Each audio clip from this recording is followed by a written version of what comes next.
So, what is the future of a nation's defense? Well, India just gave us a pretty clear look. We're going to dive into a major new technology roadmap just announced by the Raksha Mantri. And let me tell you, it's about so much more than just fancy new jets and ships. This is about a whole new way of thinking about security itself. And this is really where the whole story kicks off, not with some far-off promise, but with a real, concrete win.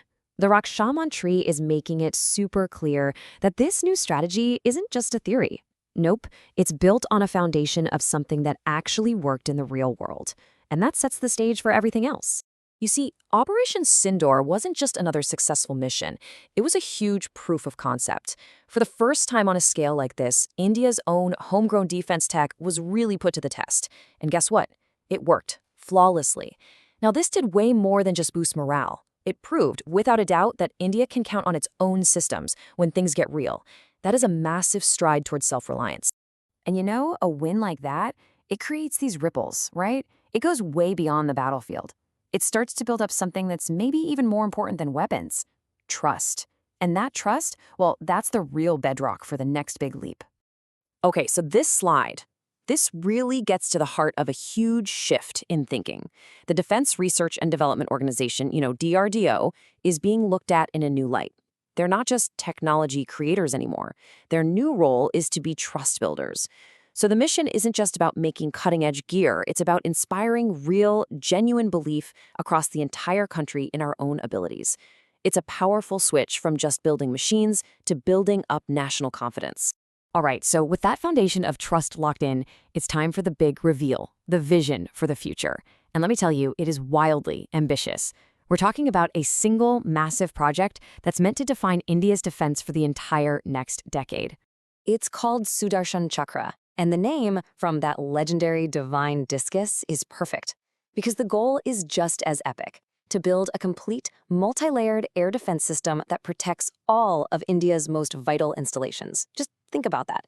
It's like an impenetrable shield over the nation's most critical assets. And the scale here is it's staggering. We're not talking about a little upgrade here and there. This is about complete aerial protection. This is being designed to be a cornerstone of the country's defense strategy for the next 10 years.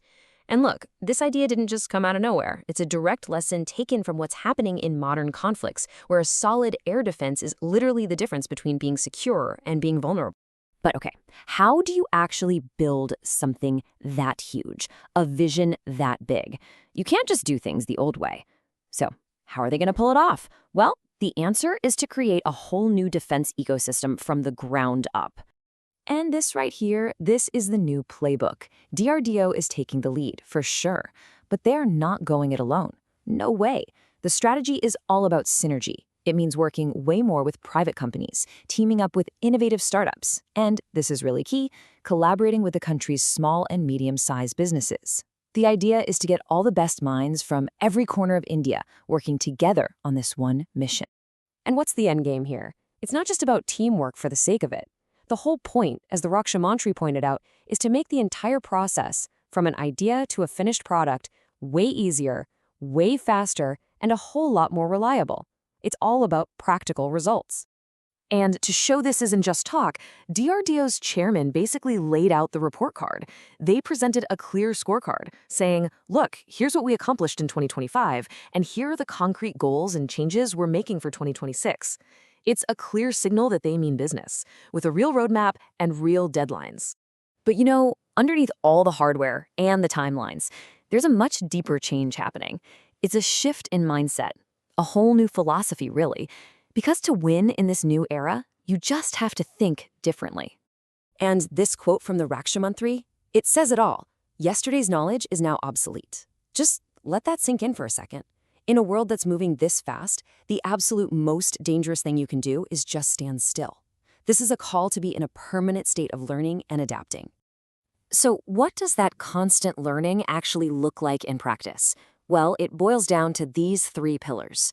1, always be scanning the globe for the next big thing in tech. 2, be brutally honest about what you can and can't do, know your strengths and your weaknesses. And 3, plan for the future proactively instead of just reacting to it.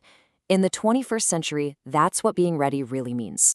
So, All of this really leaves us with one big question, doesn't it? In a world where today's amazing technology is basically tomorrow's history, what's the real measure of a nation's strength?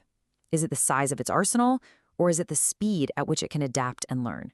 Something to chew on.